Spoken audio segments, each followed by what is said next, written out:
भारत ने पाकिस्तान को ठोकने की पूरी तैयारी की हुई। ऑपरेशन सिंदूर में जिस ब्रह्मोस मिसाइल ने पाकिस्तान में तबाही मचाई थी, उसी ब्रह्मोस मिसाइल का आज कॉम्बैट टेस्ट किया गया। ये तस्वीरें आप देखिए, ये आज की तस्वीर है जो मुनीर और पूरे पाकिस्तान के होश उड़ाने के लिए काफी है।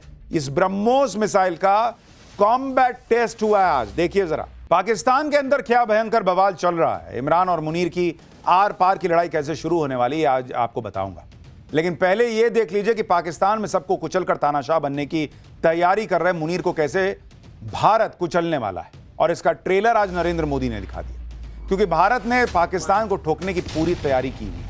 ऑपरेशन सिंदूर में जिस ब्रह्मोस मिसाइल ने पाकिस्तान में तबाही मचाई थी, उसी ब्रह्मोस मिसाइल का आज कॉम्बैट टेस्ट किया गया।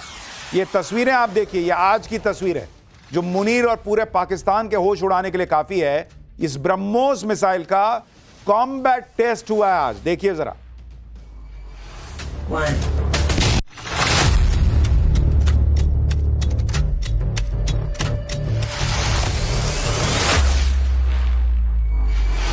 One.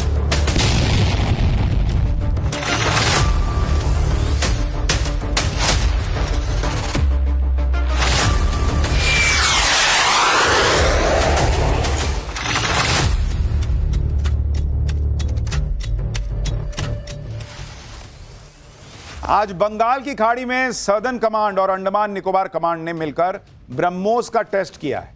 लॉन्च व्हीकल पर ब्रह्मोस को लाया गया और फिर जोरदार धमाके के साथ ब्रह्मोस फायर कर दिया। ब्रह्मोस को देख रहे हैं। ब्रह्मोस मिसाइल ने निर्धारित लक्ष्य को सटीकता से भेदा।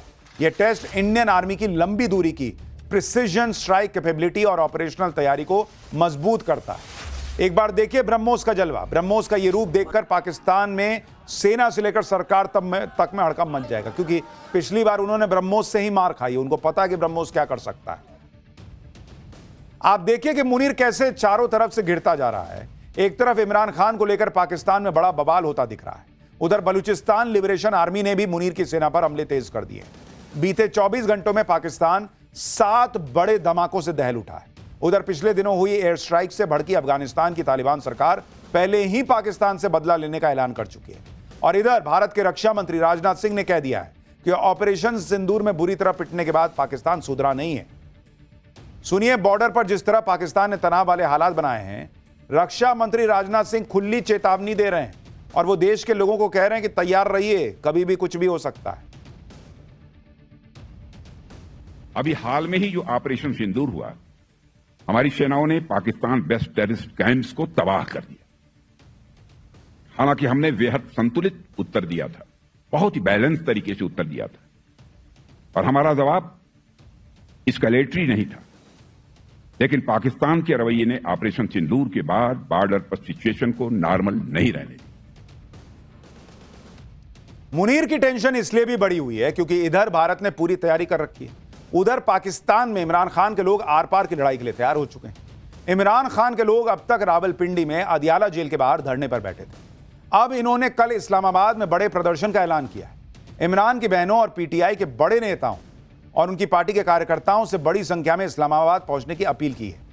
तय कार्यक्रम के मुताबिक इमरान खान की पार्टी पीटीआई के सभी सांसद कल सबसे पहले इस्लामाबाद हाईकोर्ट के बाहर प्रदर्शन करेंगे, क्योंकि हाईकोर्ट के आदेश के बाद भी इमरान खान से मिलने नहीं दिया जा रहा। इस्लामाबाद में प्रदर्शन के बाद इमरान खान के समर्थक एक बार फिर रावलपिंडी में अदियाला जेल के बाहर पहुंचेंगे। इमरान खान के समर्थन में होने वाले प्रदर्शन में उनकी बहनों के अलावा जो चेहरा सबकी नजर में आया है वो है खैबर पख्तूनख्वा प्रांत के सीएम सोहेल आफरीदी का, जिनकी मुनीर के इशारे पर अदियाला जेल के बाहर सड़क पर पिटाई का वीडियो खूब वायरल हुआ। अब खबर है कि मुनीर के इशारे पर खैबर पख्तूनख्वा में सरकार पीटीआई की राज्य सरकार को बर्खास्त करने की तैयारी हो चुकी है। सुरक्षा हालात बहुत खराब होने का हवाला देकर खैबर पख्तूनख्वा में मुनीर गवर्नर रूल लगाने का प्लान तैयार कर चुका है। खैबर पख्तूनख्वा को लेकर मुनीर का प्लान यह बता रहा है कि पाकिस्तान में भयंकर बवाल के हालात बन चुके हैं। मंगलवार को बड़े प्रदर्शन के ऐलान के बाद तख्ता पलट की फिराक में बैठे मुनीर ने एक्टिवेट होते हुए ये क्या किया है वो बताया जा रहा है कि मुनीर ने इन प्रदर्शनों को लेकर एक सीक्रेट मीटिंग की है। इस बैठक में बवाल की आशंका के बीच सेना के एक्शन प्लान पर चर्चा हुई है। रावलपिंडी और इस्लामाबाद में बड़ी संख्या में सेना की तैनाती के आदेश दे दिए गए। खुफिया एजेंसीज को भी हाई अलर्ट पर रहने के लिए कह दिया गया है। रावलपिंडी में अदियाला जेल के आसपास के इलाके की पूरी तरह से घेराबंदी करने के लिए भी कहा गया है। देखिए, मुनीर के पास समय कम है, उसे पता है भारत कभी भी ठोक देगा और इसीलिए वो जल्द से जल्द देश में सत्ता अपने हाथ में लेना चाहता है। मुनीर प्लान बना रहा है। उधर इमरान खान के लोग और उनकी बहनें लगातार मुनीर की पोल खोलने में जुटी हैं। इमरान खान की बहन नौरीन खान ने कहा है कि मुनीर के इशारों पर ही जेल के अंदर इमरान खान की हत्या की अफवाहें फैलाई गई। जो हमने आपसे कहा था पाठशाला में, ये मुनीर करवा रहा है और वही इमरान खान की बहनें कह रही हैं। दरअसल ये लोग इस बात का अंदाजा लगाना चाहते हैं कि इमरान खान की मौत की खबर से पाकिस्तान के माहौल पर कितना बड़ा असर पड़ सकता है। यही नहीं, नौरीन खान ने मुनीर को तानाशाह बताया और कहा कि शहबाज शरीफ सिर्फ इसलिए चुप बैठा है क्योंकि चुनाव में सीटें हारने के बाद भी मुनीर ने उसे पीएम बनाया। इमरान खान की बहन को सुनिए एक बार।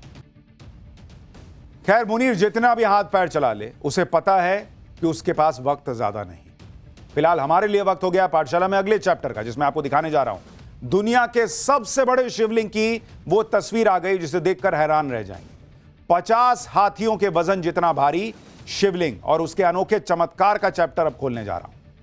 अयोध्या में राम मंदिर निर्माण के बाद अब बिहार में भी ऐसा भव्य राम मंदिर बन रहा है जिसकी चर्चा अभी से होने लगी है। कहा जा रहा है कि राम जानकी का यह मंदिर जब पूरा बन जाएगा तो दुनिया का सबसे बड़ा और विशाल मंदिर होगा। लेकिन जितनी चर्चा इस मंदिर की है, उससे ज्यादा सुर्खियों में इस वक्त मंदिर में स्थापित होने वाले शिवलिंग को लेकर चर्चा हो रही है, जिसकी तस्वीर आप देख रहे हैं। यह दुनिया का, ध्यान से सुनिए, दुनिया का सबसे ऊंचा, सबसे भारी और सबसे भव्य शिवलिंग बनकर तैयार हो चुका है। इस शिवलिंग को तमिलनाडु के महाबलीपुरम में तैयार किया गया है। दुनिया के सबसे बड़े शिवलिंग को बिहार के चंपारण में बन रहे विराट रामायण मंदिर में स्थापित किया जाएगा। जब इस विशाल शिवलिंग की पहली तस्वीर दुनिया के सामने आई तो लोगों की आंखें फटी रह गईं। देखिए इस विशाल शिवलिंग को। किसी ने सोचा भी नहीं था कि शिवलिंग का आकार इतना बड़ा भी हो सकता है, जिसे इतने बड़े ट्रक पर रखकर ले जाना पड़ रहा है। यह शिवलिंग इतना बड़ा है कि इसे बहुत बड़े ट्रक पर क्रेन की मदद से चढ़ाना पड़ा है। अब यह शिवलिंग तमिलनाडु के महाबलीपुरम से बिहार के पूर्वी चंपारण के लिए रवाना हो चुका है। दुनिया का सबसे बड़ा शिवलिंग देखने के बाद लोग पूछ रहे हैं कि इतना विशाल शिवलिंग बना कैसे? इसे बिहार से 2000 किलोमीटर दूर ही क्यों बनाया गया? बिहार में बना लेते। आज आपको इस सब के बारे में बताऊंगा। देखिए, भारत का युवा अपनी सनातन संस्कृति और परंपरा की तरफ लौट रहा है और इसकी झलक यूपी, बिहार से लेकर तमिलनाडु के महाबलीपुरम तक दिखाई दे रही है। महाबलीपुरम में दुनिया का सबसे बड़ा शिवलिंग बनकर तैयार हो चुका है। जब यह शिवलिंग बनकर तैयार हुआ तो लोगों की भीड़ जुट गई। यह शिवलिंग इतना बड़ा और भारी है कि आसपास की सभी चीज इसके सामने छोटी लगने लगी। महाबलीपुरम में बने दुनिया के सबसे बड़े शिवलिंग को कहां स्थापित किया जाएगा, आपको आगे विस्तार से बताऊंगा। लेकिन पहले इस शिवलिंग की खासियत जान लीजिए। इस शिवलिंग को ग्रेनाइट के एक ही पत्थर पर, अलग अलग पत्थर नहीं, ग्रेनाइट के एक ही पत्थर पर शिवलिंग को तराशा गया है। 33 फीट ऊंचा यह शिवलिंग दुनिया का सबसे बड़ा सिंगल स्टोन शिवलिंग है। इस शिवलिंग का वजन 210 टन यानी 2,10,000 किलो है, यानी करीब 50 हाथियों के बराबर इस शिवलिंग का वजन है। 50 हाथी और 3,000 लोगों के बराबर इसका वजन है। शिवलिंग को कड़ी मेहनत के बाद 3 करोड़ की लागत से बनाया गया है। इस शिवलिंग को बनाने में हर बारीक से बारीक चीज का ध्यान रखा गया है। यह शिवलिंग ऊपर से तो चिकना है, जैसा कि आपने हर शिवलिंग में देखा होगा, लेकिन इस शिवलिंग के बेस में 14 लाइन में छोटे छोटे शिवलिंग बनाए गए। ये जो आप देख रहे हैं ना, ये भी शिवलिंग है जो उकेरे हुए हैं इसमें। इस भव्य शिवलिंग के बेस में हर लाइन में कुल 72 शिवलिंग है, जो कि कुल 1008 शिवलिंग हो जाते हैं। इसमें से हर छोटे शिवलिंग की ऊंचाई 9 इंच है, यानी जबरदस्त तरीके से इसको बनाया गया है। देख रहे हैं, उसमें छोटा छोटा शिवलिंग दिख रहा है। 1008 शिवलिंग और ऊपर शिवलिंग का जो हिस्सा है वो। शिवलिंग को तमिलनाडु से बिहार तक ले जाना भी किसी चुनौती से कम नहीं। शिवलिंग को ट्रक पर लोड करने से पहले इंजीनियर्स को काफी मशक्कत करनी पड़ी। इंजीनियर्स ने ट्रक के हाइड्रोलिक ब्रेक चेक किए, फिर इसे क्रेन की मदद से ट्रक पर चढ़ाया और धीरे धीरे रवाना किया गया। यह रास्ता बहुत लंबा है। ट्रक पर लदा यह शिवलिंग तमिलनाडु के बाद आंध्र प्रदेश पहुंचेगा, फिर ओडिशा पहुंचेगा और फिर झारखंड से गुजरेगा। तमिलनाडु के महाबलीपुरम से बिहार के पूर्वी चंपारण की दूरी करीब 2230 किलोमीटर है। ऐसे में महाबलीपुरम के बाद हैदराबाद, फिर नागपुर, फिर जबलपुर, फिर सतना, फिर मिर्जापुर, फिर छपरा और आखिर में जाकर पूर्वी चंपारण के कैथवलिया गांव में विराट रामायण मंदिर तक यह शिवलिंग पहुंच पाएगा। 21 नवंबर से इस विशाल शिवलिंग की बिहार तक की यात्रा शुरू हो चुकी है। अभी जहां जहां से यह शिवलिंग गुजर रहा है, वहां पर लोगों की आस्था दिखाई दे रही है। जगह जगह लोग ट्रक पर लदे शिवलिंग की पूजा अर्चना कर रहे हैं। इस शिवलिंग को जिस ट्रक पर लेकर जाया जा रहा है उसके लिए भी विशेष परमिट लिया गया है। शिवलिंग की सुरक्षा के लिए भी विशेष इंतजाम किए गए। करीब 14 लोग ट्रक के साथ लगातार चल रहे हैं। इसके अलावा 10 टायर वाला एक ट्रक और 2 एस्कॉर्ट गाड़ियां भी इसके साथ में चल रही हैं। शिवलिंग इतना भारी है कि इसे 96 टायर वाले हैवी ड्यूटी ट्रक पर ले जाया जा रहा है। ट्रक भी मात्र 5 किलोमीटर प्रति घंटे की रफ्तार से चल पा रहा है, यानी जितनी स्पीड से कोई पैदल चलता है यह ट्रक उससे भी धीरे चल रहा है। आप सोचिए, ऐसे में अगर यह ट्रक लगातार 24 घंटे भी चलेगा तो इसे बिहार पहुंचने में करीब 19 दिन लग जाएंगे, लेकिन कई जगह रुकावटें भी आएंगी। ऐसे में इसके 2 महीने में मंजिल तक पहुंचने की उम्मीद है। रास्ते में किसी तरह की कोई परेशानी ना आए, इसके लिए इसके रास्ते में कई सड़कें चौड़ी की गई, पुल मजबूत किए गए हैं ताकि इतना भारी लोड आसानी से गुजर सके। आप जानकर हैरान रह जाएंगे कि जब यह विशाल शिवलिंग बिहार पहुंच जाएगा तो इसे 750 टन की एक क्रेन से इंस्टॉल किया जाएगा। दुनिया का सबसे बड़ा मंदिर बिहार में बन रहा है। सभी तैयारियां भी बिहार में ही हो रही हैं। ऐसे में लोगों के मन में सवाल है कि फिर आखिर शिवलिंग को बिहार से 2000 किलोमीटर दूर महाबलीपुरम में क्यों बनवाए भाई? इसकी भी वजह है, वो अब आपको बताता हूं। तमिलनाडु का महाबलीपुरम सदियों से पत्थर की नक्काशी के लिए जाना जाता है। शिवलिंग को बंगाल की खाड़ी और ग्रेट सॉल्ट लेक के बीच बसे हुए कस्बे में बनाया गया है। महाबलीपुरम के कारीगरों ने विशाल ग्रेनाइट ब्लॉक को चुना जो लोकल क्वारी से आया था, और इसीलिए इसको वहां बनाया गया और फिर उसको बिहार पहुंचाया जा रहा है। और दुनिया का सबसे बड़ा शिवलिंग बिहार के सबसे बड़े, बिहार में बन रहे दुनिया के सबसे बड़े मंदिर में स्थापित होने जा रहा है। 3 साल लगे हैं इसको बनाने में, यह याद रखिएगा। 50 हाथी के बराबर इसका वजन है।